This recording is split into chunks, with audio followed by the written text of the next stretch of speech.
Hi, Room 13. We are going to start our new read aloud. It is this book by the Great Horn Spoon. And as you might notice from the cover, we can get a lot of information from our covers, right? We found that it says here, a gold rush adventure. So it's tying in a little bit to what we've been studying in our own reading, right? But this is a narrative. It is inspired by events of the gold rush, but because it's a narrative, it is not a true story, right? So I'm looking here and I see there seems to be an older man holding maybe that's an umbrella that he has water coming out of, and it looks like maybe some gold. We have a younger man here. He looks like he's panning with a real pan. And then there's this horse. There's a tent. So it looks like they're already at the gold rush in this cover. So these are some things I want to keep in mind. Who is this man? Why is he using an umbrella? Who is this young man here, right? And when they start this book, are they already going to be at the gold rush? Is that where the adventure takes place? Or is the adventure getting there? So I'm going to read by the Great Horn Spoon by Newbery Award-winning author Sid Fleischman. All right. I noticed it has a dedication page for Betty, and it has a little pig there. So I wonder if that's an important piece of this story. I want to keep in mind if there are some pigs in the story that get my mind going. It says here, by the Great Horn Spoon was a favorite expression of the 49ers. A favorite expression of the 49ers. So maybe that's why this title. I wonder if they'll tell me more. All right. Our first chapter is called The Stowaways. And there's a little drawing on the first chapter. A sailing ship with two great side wheels went splashing out of Boston Harbor on a voyage around the Horn to San Francisco. Below decks, in the creaking darkness of her cargo hold, there sat 18 barrels of potatoes. Inside 2 barrels, side by side, there squatted 2 stowaways. It was not once upon a time. It was precisely the 27th day of January in the year 1849. Gold had been discovered in California some 12 months before, and now, in a rush, the gold rush was on. The good ship, Lady Wilma, overcrowded and heavy, in the water with cargo, thrashed her way to the sea. Her paddle wheels churned and her smokestack stained the frozen winter sky like ink. She was bound for the gold fields with 183 passengers, not counting the stowaways. Hundreds of gold seekers had been left at the dock clamoring for passage. The California fever was sweeping through the cities and towns and villages like a heady wind. I think I'm going to pause there for a moment because I'm realizing there's lots of figurative language going on here. They said something about stained the frozen winter sky like ink. Well, that's not really ink. I think they're saying the smokestack from the coal they're burning to get the ship moving. It made big black smoke come out, right? So the sky, which normally has the whiter clouds, it's being tainted with this black smoke from the boat. And they also said something about the California fever was sweeping through the cities and towns and villages like a heavy wind. Well, it's not really a fever. People aren't actually sick, right? They called it the Gold Rush fever, the California fever, because lots of people were interested in it, right? So it was almost like it caught on, like sometimes we catch a cold, right? And it says like a heavy or a heady wind. It swept through the cities and towns like a heady wind. That meant that it was strong and it hit all of these towns and cities. So many people from these areas wanted to go to the gold rush. So I'm noticing this author already likes to use lots of figurative language to get our imagination going, right? and to make comparisons to things that we kind of know and understand. So I'm going to get back to the book. On the second day at sea, just after dawn, the lid rose silently off a potato barrel. Cautiously, a man raised his eyes above the rim of the barrel to look about.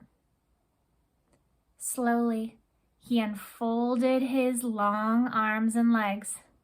Then he stood, an elegant gentleman, in a black broadcloth coat.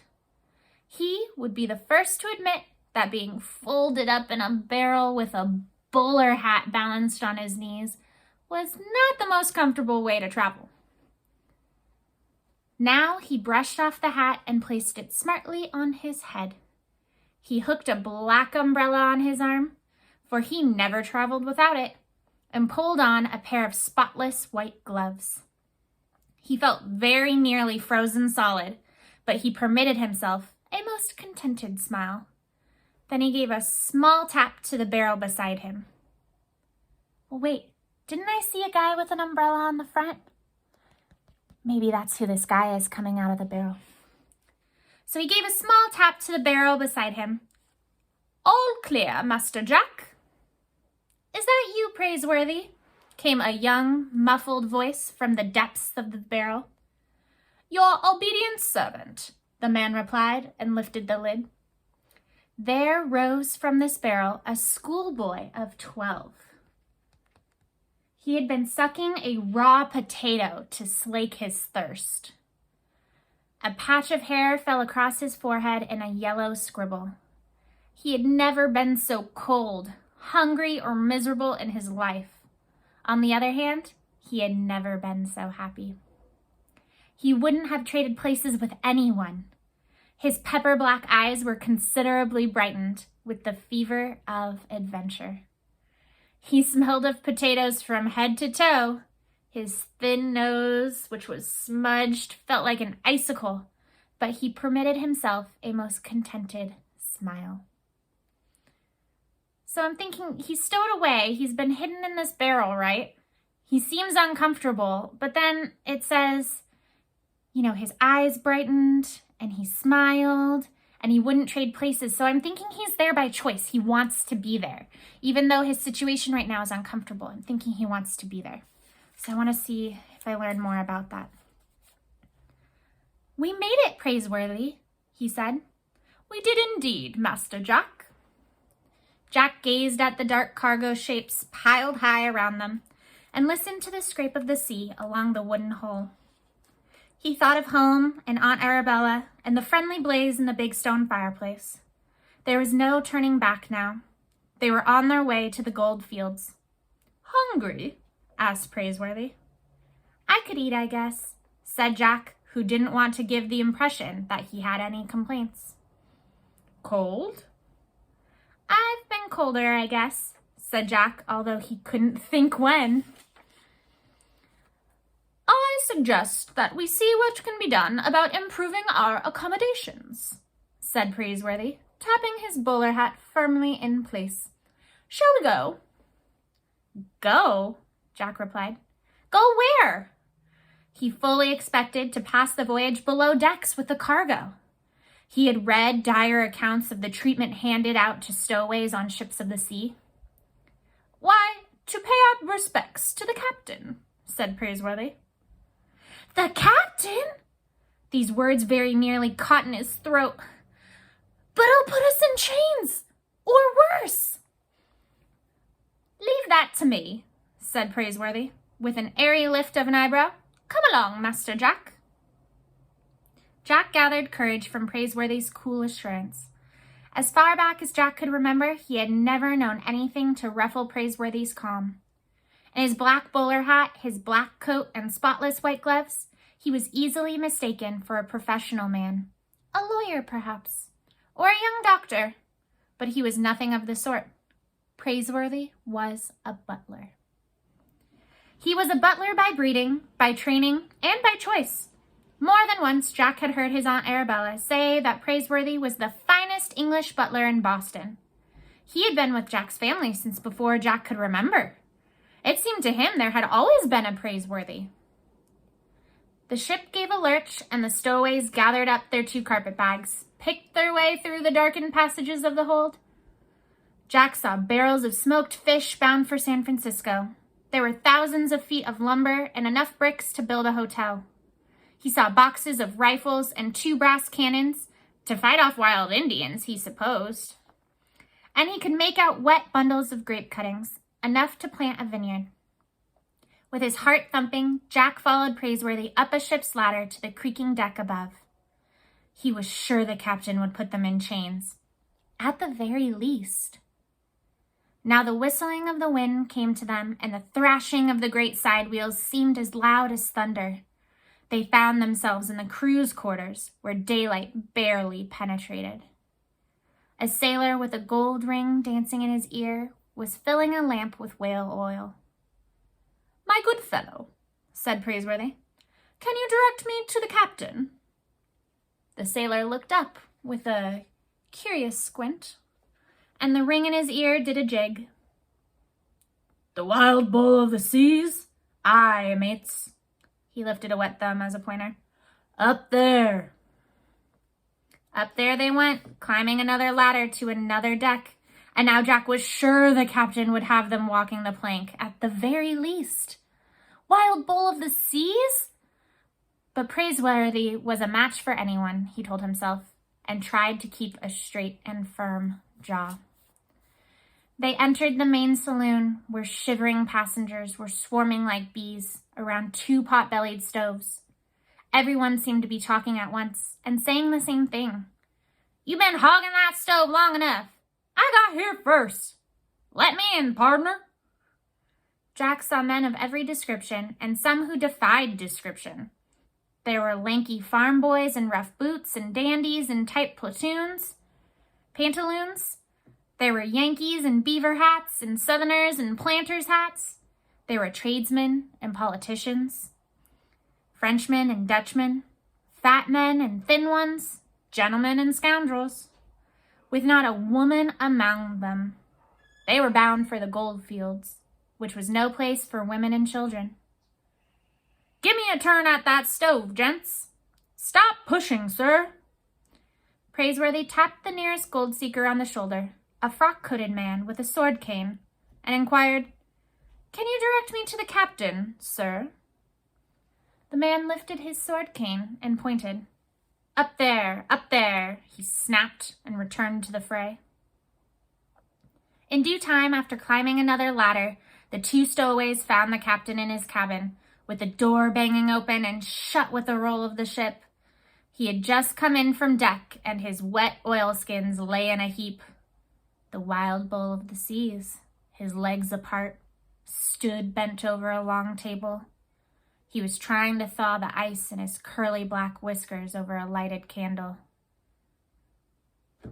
"You know what? This has been going on for a while. They've been trying to get up to the captain. Jack keeps talking about how nervous he is.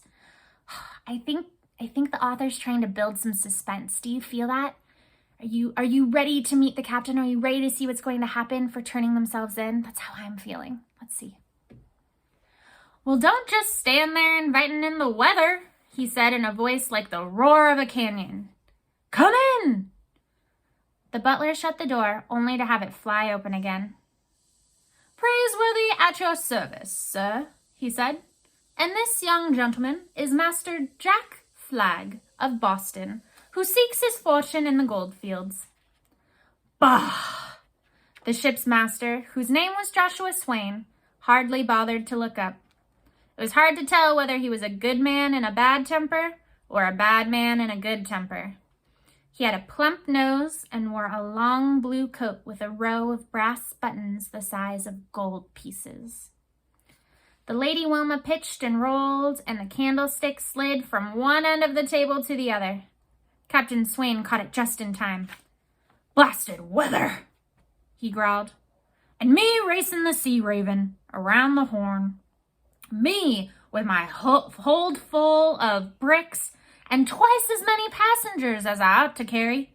But I'll beat the Sea Raven by grabs if I have to throw the extra passengers overboard." The door banged shut, and Jack, now wide-eyed, stared at the ship's master as if he were a stout devil in brass buttons and frozen whiskers. He would give them the plank for sure. Again the ship lurched, the candlestick flew, but this time Praiseworthy caught it in midair. "Allow me, sir," he said, and held the candle firmly under the captain's stiff whiskers. But the wild bull of the seas wouldn't stand still, and Praiseworthy was soon following him as he paced in the cabin. "Do you know what the Sea Raven carries in her cargo holds?" Captain Swain bellowed. "Miner's boots and flannel shirts and mosquito netting. Mosquito netting! She's so light in the water her keel is hardly damp." You know, the captain keeps talking about this Sea Raven. It's in italics, and so I'm thinking that means it's another ship. If you look closely, you can see where it says the Sea Raven. It's in that special font. So I'm thinking it's another ship, and it seems to be important because he keeps talking about it, and he seems really angry. So that's something I want to keep in mind as I'm reading. Then he stopped to thaw his beard over the flame, and the roar went out of his voice. He sighed, and in another moment a smile appeared in the weathered creases of his eyes. "That's better. Now then, gentlemen, what can I do for you?" Jack exchanged a quick glance with Praiseworthy, who remained perfectly at ease. "We wish to report a pair of stowaways, sir," said the butler. At that announcement, the captain's smile vanished, and he exploded again. "Stowaways!" he roared. "Stowaways! By grabs, I'll skin them alive. I'll put them in chains. Where are they?" In his fury, the captain almost set his whiskers aflame. Praiseworthy pinched out the candle, standing right here, sir. "Here? Where? I'll skin them alive and put them in chains. Stowaways on my ship? Where are they?" "Here, sir," repeated the butler. And Jack, swallowing hard, decided to make the best of the worst of it. "Standing before you, sir." It was as if, for the first time, Captain Swain noticed Jack at all. "You?" he bellowed, and his plump nose was red with anger. "Why, you're a mere jib of a boy. A lad of 10. 12, sir," said Jack. "But I can do a man's work, sir." "By grabs, I'll make you walk the plank, both of you." "If I may make an observation," said Praiseworthy, "you are obviously too civilized for such pirate tricks." "Bah!" "Permit me to explain," Praiseworthy went on. "It was not our intention to defraud the shipping company. The moment there was posted notice of the Lady Wilma's departure for California, Master Jack and I were in line to buy a ticket. But in the push and clamor, some clever cutpurse helped himself to our passage money, leaving us penniless. No doubt he bought a ticket for himself and is aboard this very ship, sir." "A likely story," growled the captain. "An unlikely story," Praiseworthy said, "but true.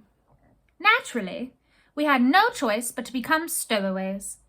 And if I may add, it is imperative, sir, that Master Jack reach the goldfields and make his fortune without delay. Bah! This California fever is spreading like a plague. New England will be left half empty in another 6 months. By grabs! Anything with a keel is calling itself a gold ship and putting to sea. Scows with rotten bottoms, fishing trawlers, whaling ships. Argonauts of old they are, chasing after the golden fleece. Every man, Jack, thinks he will make his fortune. Bah!" All this while, Jack Flag stood quietly listening, not only to the captain, but to the icy winds in the shrouds and ratlines. He stood straight and tried not to look afraid. He had made up his mind that he must reach the treasure streams of California, one way or another. and this was certainly one way or another. He refused to give in to a lurking homesickness, but he found himself thinking of his two younger sisters, Constance and Sarah, left behind in Boston with Aunt Arabella. They had surely burst into tears to find him gone, run away, and perhaps they had not dried their eyes yet, but there was no help for it, he told himself. Neither Jack nor his sisters remembered their own parents, who had been taken away by cholera. The children had gone to live with their Aunt Arabella in the big house on the bay, with almost more rooms than they could count. She was as young and beautiful as the house was old and grand. It had been in the Flagg family for more than a century. In times past, the house had been filled with servants and guests and laughter, but the family had fallen upon hard times. Aunt Arabella had closed off half the rooms and no longer entertained. Of her staff, she kept only an upstairs maid, a downstairs maid, and Praiseworthy. And then Jack had overheard Banker Stites tell Aunt Arabella that her inheritance was almost gone. In another year, he warned her, she would be virtually penniless. Even the house with all its family memories would have to be sold. "I advise you to fire your remaining servants at once," Banker Stites had said. "You can't afford them anymore." "But I couldn't do that," Aunt Arabella smiled. "Why, they are like members of the family. Oh no, I couldn't let them go." It was then that Jack knew he must help Aunt Arabella. But how? At the same time, stories drifting back from California excited everyone's imagination. He had heard of men picking up nuggets the size of goose eggs and stubbing their toes on lumps the size of pumpkins. A boy could do that, even a boy not yet 13. Without a second thought, Jack made plans to run away to the goldfields. But nothing escaped Praiseworthy, and he had found Jack out.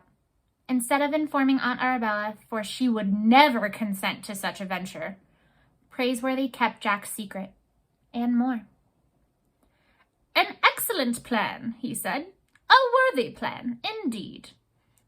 For he was as devoted to Aunt Arabella as Jack himself. "I'll go with you, Master Jack. There will be ship's passage to pay. I've a few banknotes put aside." And together, pooling savings, the boy and the butler set out for the world at large.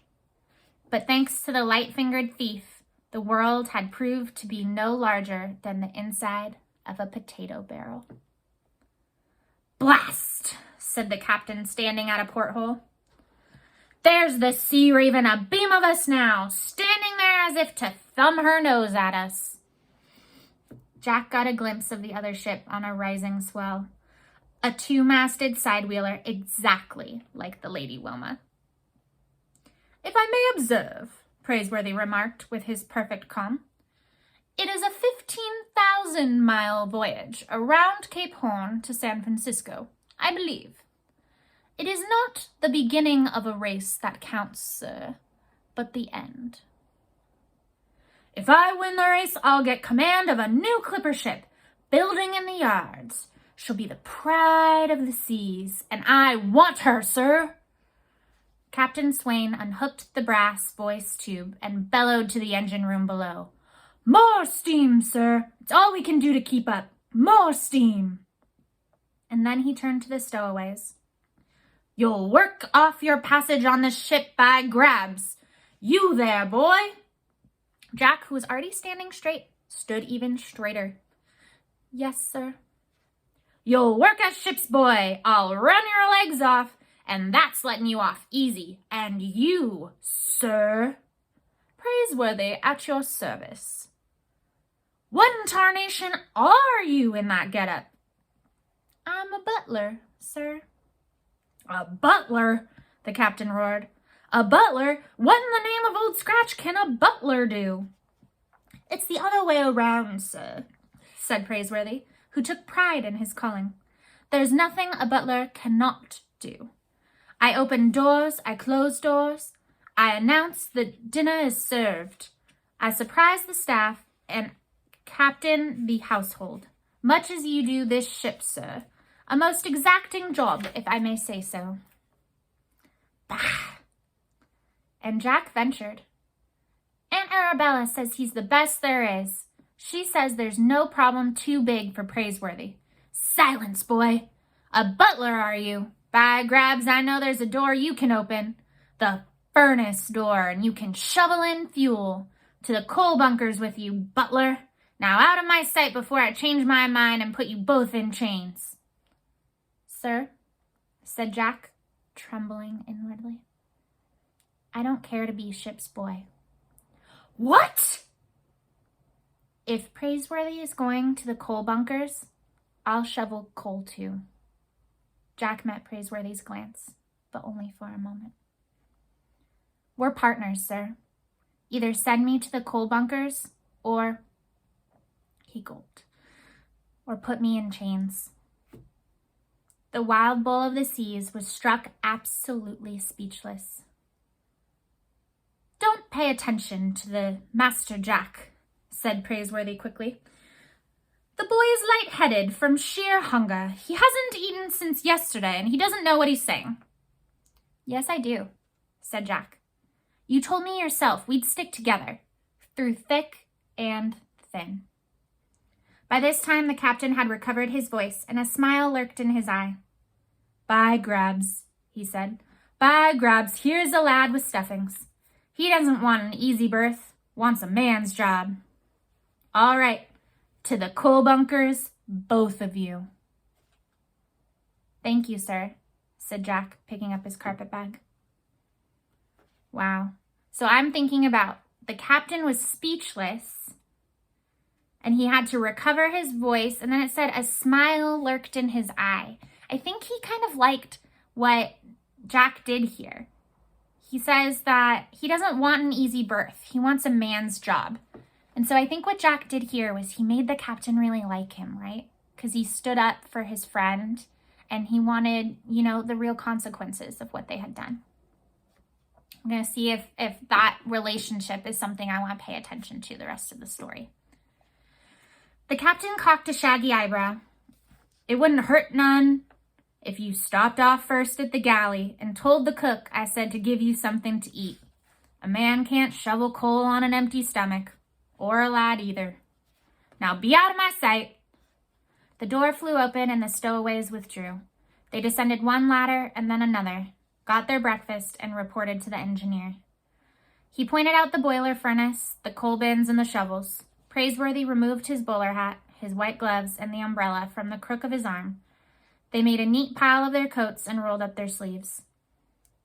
Unless I miss my guess, said Praiseworthy, the wild bull of the seas is a gentleman at heart. I hope he wins the race, said Jack.